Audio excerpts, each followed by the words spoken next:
So I studied in Montreal at McGill University. I moved back to New York. I did my residency, practiced dentistry almost right away for a private practice in Brooklyn. And I just sort of said, you know what? I need to be somewhere where I feel like it feels like a good environment. I worked for a fantastic private dentist in Park Slope, Brooklyn. He taught me everything. How to keep long-term patients and how to do really quality work. If you grow up around it, then you sort of inherently have that mentorship sort of baked in. But if you don't, you really have to learn from somebody. Because we all know when we get out of dental school, we all have like a little bit of an ego. How was it, better to say, to build the practice up? You built it from scratch, right? Yeah, it really wasn't common to start your own practice. When you've had enough experience and people come into your practice and they feel good and they feel comfortable, because comfortable only happens when you're practiced. Because if you're not comfortable, you know that new practice that opened, that was awkward. You know what I mean? Welcome to another in-person episode of the Dental Dialogue. We are in lovely Brooklyn with a doctor who is highly acclaimed, who's been I read that you are in Forbes, Esquire, Wired. I'm missing one though, aren't I? New York Mag. Oh, amazing. amazing. We have Dr. Plotnick. Welcome. Thank you very much for having us in your practice. Thank you for coming across the pond. Yeah. You're welcome. I mean, it is really great to be here in this amazing practice that looks absolutely stunning. Thanks. It really does. And we just had a chat beforehand, and I think with someone, that really knows what she's doing, and we're excited to just get to know more about the things that people should know before actually starting their own practice, the things that we don't learn in dental school, and we're just happy to hear about your experience that you collected in those years. I'm excited to talk about it. We were just kind of saying before about some of the things that make up being able to run a good practice, and I'm excited to share them because I think that they're pretty, I'd say, across the board for anyone who's been a really great influence in dentistry in our generation. They've all had really great mentors, and they've come from really great starts.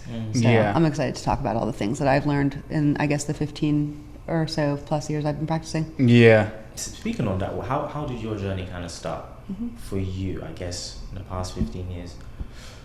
What were the mentors that, you don't have to name names, but how did your journey begin, I guess? So I studied in Montreal at McGill University. Oh, nice. Do you guys know it?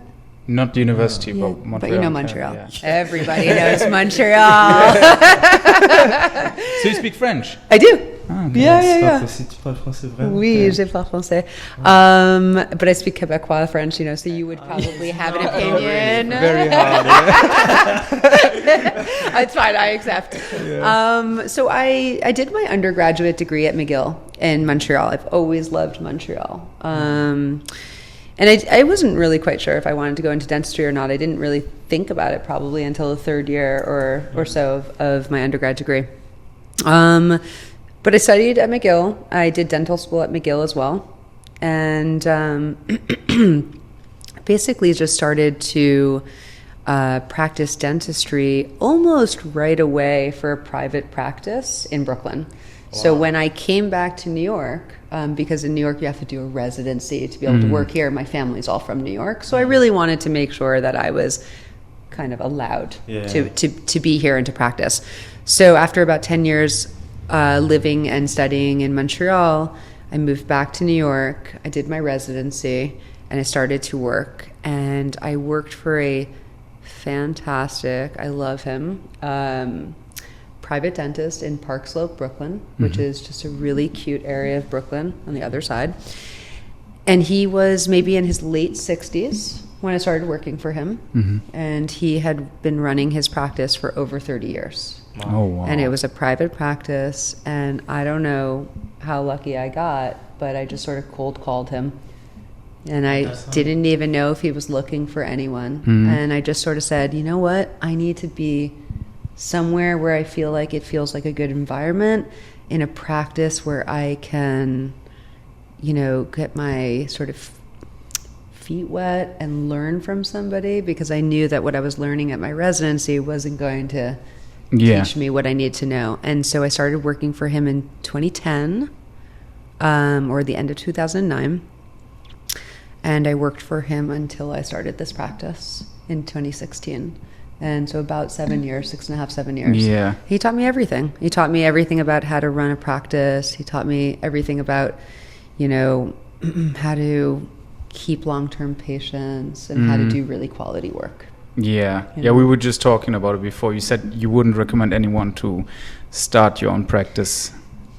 And I think it depends on what kind of practice you want. If you want to be the kind of dentist, and there's no shame in this, but if you want to be the kind of provider who wants to have multiple offices and have it be sort of a very insurance-y practice, then there's a different skill and technique that you need to hone, right? Yeah. If you want to be the kind of practice that people are not finding you because of insurance, but they're finding you because of reputation, and you're able to use very high quality laboratories, and you want to pay your staff really well, and you don't want turnover because they love where they work. Yeah. And that kind of practice, you need to learn from somebody, because it's not so much of an innate skill. Yeah. And so unless your dad is a dentist and you grow up around it, I don't have any dentists in my family, but if you grow up around it, then you sort of inherently have that mentorship sort of baked in. Yeah.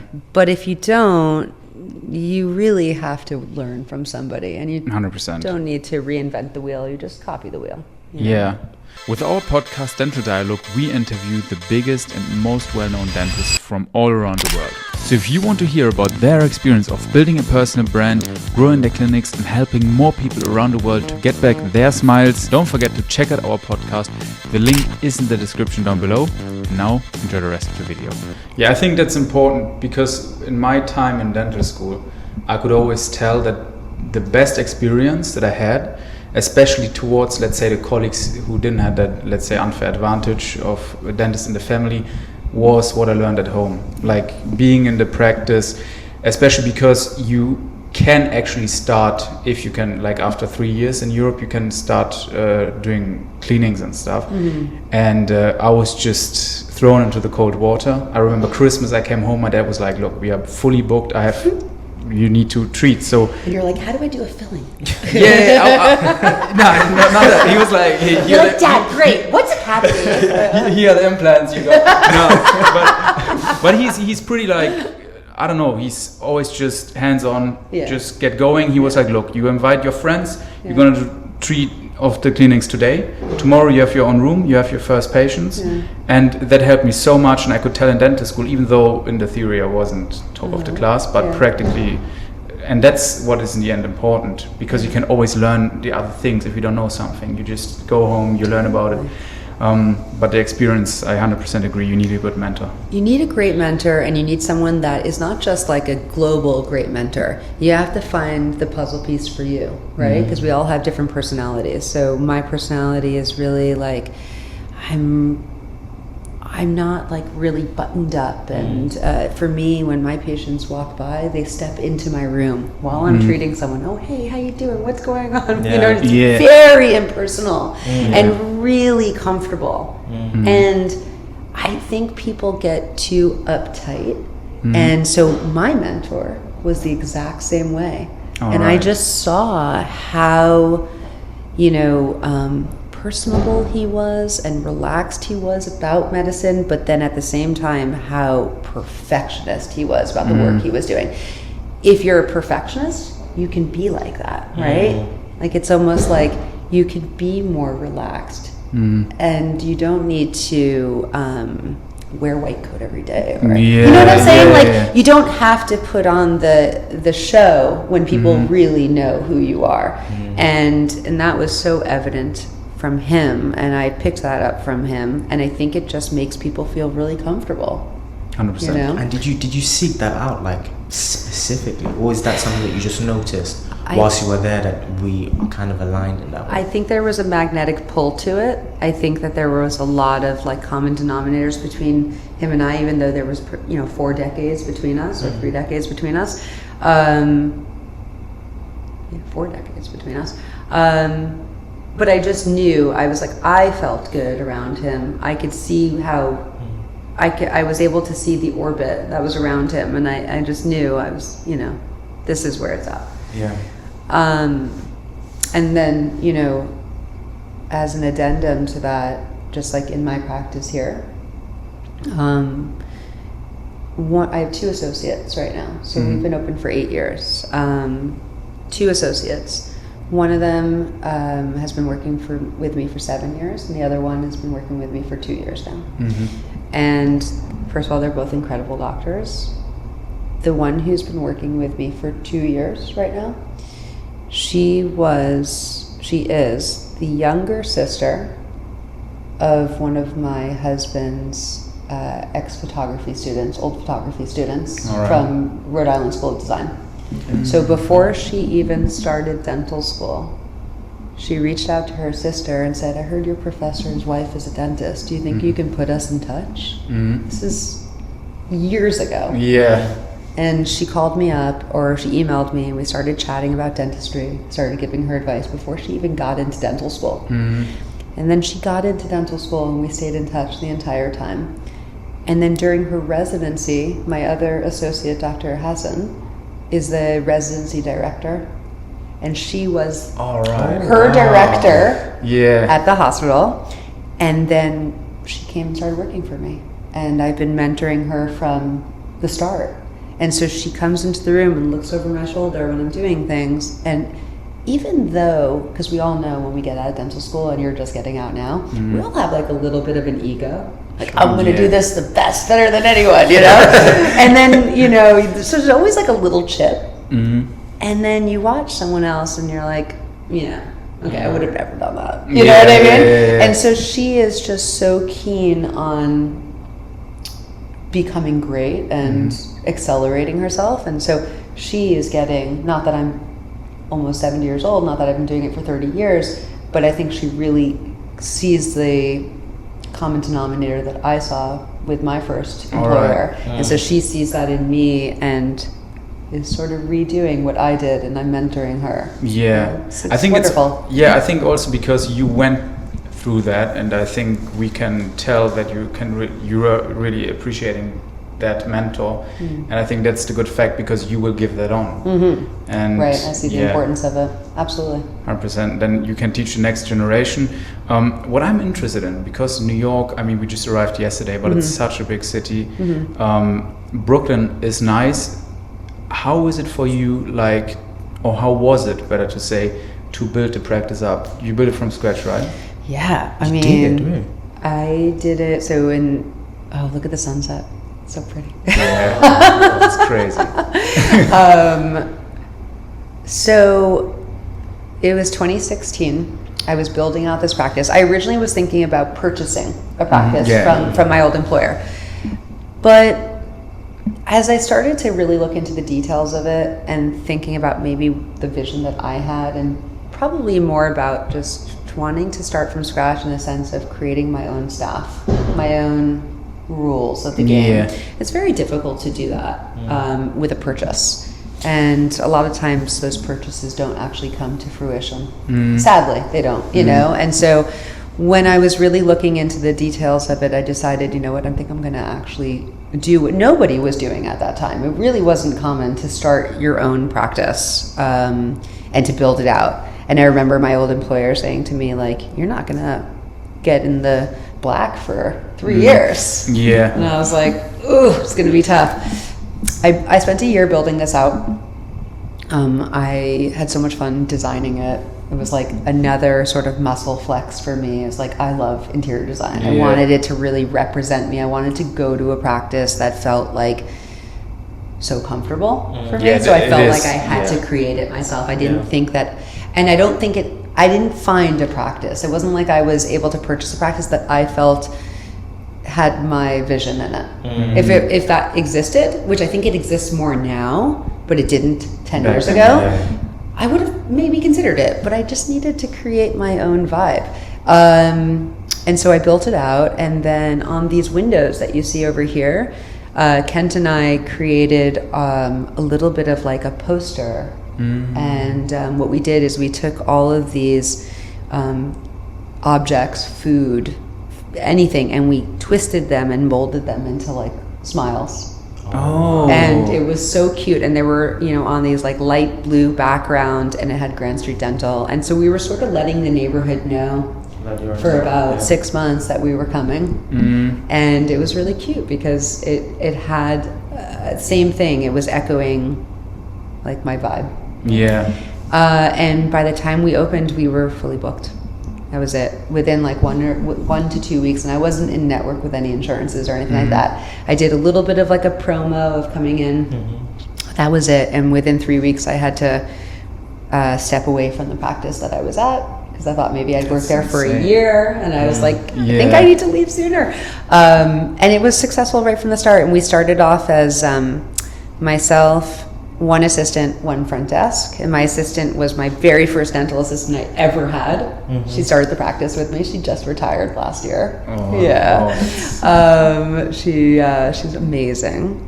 So it was her, me, Lisa, and Chris, and we worked. And then within a couple of months, we hired Laura, who's my assistant I was working with tonight, Dr. Hassan. And the team just grew so fast, and then now we're 12. Or 11, something like that. Yeah, but it happened really fast, and you know, word gets out. So that's like another thing, right? It's when you've had enough experience and people come into your practice and they feel good and they feel comfortable, because comfortable only happens when you're practiced and you're seasoned. Yeah, people will. They sense that. Yeah, 100%. So they're not going to feel comfortable if you're not comfortable. And when somebody feels comfortable, everyone in New York loves having a good recommendation. It's like, oh, I know the best ophthalmologist. Oh, I know the best retinal specialist. You know what I mean? Yeah. And so that kind of news spreads pretty fast. Yeah. So that's like another advantage, because if you're not comfortable, you know that new practice that opened? That was awkward. You know what I mean? You don't want to be that, right? Yeah, because that news will travel fast. Yeah, I think it all comes down to the preparation that you had. So you were just executing in the right moment. It was the right timing. It really felt like it was on the precipice of like all like there. A lot of those practices didn't exist. You know what I mean? Like anyway, it was good timing, I guess. I think when you do it that way, you can also, I mean, New York, the density of dentists is so high. But I know many stories of people that are going somewhere where a lot of people need, let's say, more dentists, and it still fails because they are not prepared, they don't know how to handle the people. And there are cases of people who just go into the most dense area and they still succeed because they just had a preparation. My opinion is that it's very hard to fail at dentistry. You know, you really have to try and fail at dentistry, in my opinion. Because we're so needed and we're so essential, right? And, you know, it's almost like even when I was starting this practice, I remember I had a very good friend of mine who had come in from Montreal and was staying with me. And he was in the on the cusp of starting a new business, and he was trying to raise capital for it. Meanwhile, he was like, "You really should start your own office." You know, talking to me about that. And as the moment that I decided to go for it, I asked a bank for money, and they were like, "Here's $500,000. Here you go." And he was like, "Oh, they're just throwing money at you." He's like, "If that's any indication of how much they trust your success, it's that." And they used to tell me there's 3 businesses that are like the top earners and like the lowest risk, and it was chicken farmers, funeral parlors, and dentists. So to me, when you tell me that a dental office is failing, I'm like, what are you trying to do here? All you have to do is be conscientious and do your work right. And not try to like rush it in terms of starting your own practice or anything. Just I think in my own personal I get that. I do agree. Also, my professor that we kind of had a close relationship with, he also told me, because in Europe you don't have to specialize. Is the same in the US? You don't have to specialize. And he, for example, also told me, or better to say his wife, because he was specialized in, I think, perio, and he was also a surgeon. And his wife asked me, like in 5th year, like in the end, she asked me if I want to specialize. And I said, yeah, maybe one day I want to do surgery. And she said to me, the best also even for specializing is to first work for 1-2 years, because most people that they have working that straight specialized, they are lacking so much experience. So they kind of they skip one step, and that is just to be comfortable with the patient, to have that confidence just treating. Sure. And I remember the first time when I did those cleanings, you sit down, you forget to switch on the light, you forget to get this, get that, and the patients can tell. But back then it was fine because they knew I was a student. But you can't actually do that once you are like having your own what practice. I was going to say, what you made me think of with that is the specialists. So specialists, they survive off of referrals, right? Everyone goes to the general dentist and refers to the periodontist, the endodontist, the surgeon, the orthodontist. The specialists that I refer to the most are the ones that have an understanding of all facets of dentistry. When I work with the periodontist that I send my work to, he understands occlusion. He understands not just tissue, but he understands so many things. And so he's so well versed in all facets of dentistry that he makes my job easier. All right. Right? Because we're thinking of all the points together. Yeah. So he doesn't look at everything like, okay, I'm a hammer, that's a nail. I'm a hammer, that's a nail. Yeah. You know what I mean? Yeah. And so I think that that's another advantage of, understanding dentistry and then being able to apply it to ortho. So for example, there are a lot of orthodontists that don't understand aesthetics. Yeah. Right? They just push teeth together. They don't understand, the importance of the gums or crown lengthening or creating a little space and making teeth larger, understanding dimensions of teeth and what looks nice for someone's face. You have to understand all that stuff to be the specialist that people like to refer to. Yeah, Sure, you could just be a specialist. Yeah. But don't you want like quality referrals? People that are like going to value your work. You know what I mean? You want to get referrals from the dentists that have valuable and quality work, because then they have quality patients. Yeah. So it's a whole like domino effect. Yeah. How did your social media journey start out? Because we saw it's great the content that you upload, and we personally think that it's a super important step that a lot of people overlook nowadays, and unfortunately, especially the older colleagues, kind of don't want to spend time with. I did it straight from the start. I had an Instagram page that was showing, the building out of the office. Oh, that's I great. was doing, That's nice. a bit of an intro to me and my style and my story as we were building out. And in the beginning, I sort of changed how we do things every now and then just to make it different. But in the beginning, I was combining like conceptual art and dentistry and trying to describe dentistry and procedures by using like everyday objects and just making it a little bit more fun. Sometimes, people get really grossed out by dentistry. Yeah. I just wanted to make it a little bit more approachable. Yeah. And I just find that Instagram, I use mostly Instagram. I find that it's just like an unbelievable tool for people. I really think that these days people can truly understand who they're going to and what kind of environment and feeling it's going to be from social media. Yes. And I think that that's an important tool because it potentially attracts the patients that are like-minded, and it probably keeps the patients that are not like-minded far away. Yeah. Which I think is best for both of us. Yeah, that's for sure. You always want to be in an environment that feels right for you. Yeah. Yeah. And so, I try to stay, I try to keep up my social media. I do it all myself, which, by the way, I think is my best advice for that too, is make it personal, make it yourself. Nobody wants to be following something that feels so... You're not organic. Machine and robotic. So I do include like a lot of personal stuff on my Instagram. I think the stories are amazing because I think that's the sort of content that shows like what's happening every day. It's where you could joke. It's where the stuff doesn't live there.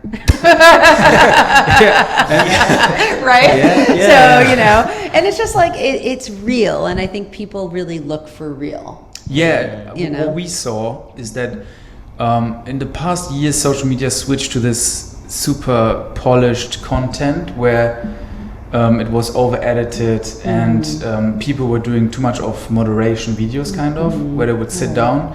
And I think it went away from that. So because in the end social media is not always like that, but in the end it is social media. So it's connecting with human beings. And we like to see when something is real. So authentic, to see the reality. And it's kind of going back there, and I think it is great because also more people can do it when it doesn't have to be crazy edited and cut together. You know, one of the biggest things in dentistry is trust. And I've said this before, but it's probably a good opportunity to say it again, is like everything about what we're doing is trust, right? They have no idea, they can't see what we're doing, they don't understand. And so if you can sort of start out the link of authenticity, let's just say you give off a certain environment, a vibe of an environment on your social media, and they call and the person, or they email, or they book an appointment online, they come in and it checks out, it tracks, then you've already created a link of trust. Just from that moment, right? It's like, oh, I thought they were like that, and they're like that. Okay, great. They may not realize it, they may not know, but there's already a subconscious check mark, right? And then all of a sudden, you've got a happy staff, right? This is one of the most important things. You have a happy staff that walks around smiling, that you're not hearing them, you know, bicker and mumble under their breath when people are unhappy, right? Or they see the same people every time.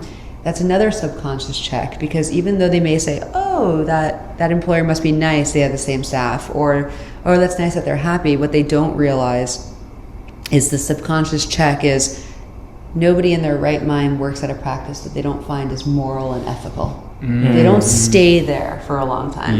And so there's all these like subconscious check marks. You know what I mean? So the authenticity is sort of like one of the most important things to then lead to, I think you should do X, Y, and Z for your smile. And they will just trust. That's and what they I'm saying. Move forward, But if you start kind of like Xing out and not meeting expectations over and over and over, they don't have any like sort of legs to stand on there. There's nothing that they can say like, I'm going to trust my gut. You know what I mean? Yeah. So, what is it like, speaking on that trust aspect, because I know it's super important for patients, especially in dentistry, where, you know, in the past, nobody's really trusted dentists. They've been scared, as you mentioned before. What do you see with other dentists being one main thing that they're not including? Maybe something that you mentioned that kind of doesn't have that link of trust that initially should be there for you to just, you know, get a high case acceptance rate. I think anything that's expensive and anything that's not covered by insurance and anything that someone has to come out of pocket in a sense for always kind of has anyone's antennas raised. It's sort of like a very similar thing like a mechanic or a contractor or anything that you know you need to do, and you're just sort of like, I gotta pay a lot of money for this, right? And you hear one bad story or one person who wasn't ethical and moral and didn't take the time to care. I think that, unfortunately, I think that dentistry falls a little bit within a very kind of construction-y aspect of medicine. You know what I mean? And it's very hard for people to understand what's going on in their mouth, so it's sort of a blind trust. Just like if someone told you, hey, this is happening with your car. I don't know how well you know the inside of your car, but I mean, I'm generally like, okay, you just I trust do you, it, you know what I mean? Yeah. So I think there's a similar thing, and unfortunately, I think that there are a lot of great dentists out there, and I think there's a lot of not great dentists out there, and I think that just because you have a dental degree doesn't mean you're amazing. It's an art. Yeah. Not everyone's an artist. Yeah, for sure. And it's not to their fault. It's like, Yeah, for some people, yeah. it's It's just really like- hard. yeah. It's hard work. Yeah. Not everyone's good. Yeah, it is like that. I think also when I was in dental school, there were some people where I would have just told them, like, look, maybe you should just do something else. This is Because not for you can be as smart as That's it. whatever, and you Yeah. have great, you write the best exams, but in the end you have to use your hands. Yeah. And that And is, you have to be able to treatment plan and talk about things clearly and Yeah. not go back and forth on your thoughts every, Yeah. Yeah. have some clarity. yeah. And what I think is good compared to back then, because to be honest, I think why a lot of people have problems with trusting their dentist is due to the past, where there were a lot of dentists in the generation before that were just looking for the money. And I think that this is kind of projected on this new generation. But I think, for example, social media helps a lot, because even though it's not every dentist doing it himself, but there are so many great dentists out there who create good content and educate society about it, so they can just watch that, they see it, they become more familiar with it by just seeing it in their daily life, that they can trust these other colleagues as well, because it's matching up. So what they may have just seen about the checkup, for example, they get explained why you should go to your checkup, why you should get the tooth cleaning, and then when your own dentist tells you, look, you should come in 3 months again, they don't think that he's just out for the money. He really cares for you, and he knows what is best. Yeah, and I also think that it's like what we were saying before. It's your reputation really goes a long way Yeah. when people talk, and it's like in the kind of dentistry that we do here, we do a lot of cosmetic work, which is just inherently it's cosmetic. Therefore, it's not compulsory. It's somebody's choice of what they want to do or not. And so you're creating value, right? Yeah. around what you're doing. And so there's no incentive for me to try to push dentistry on anyone.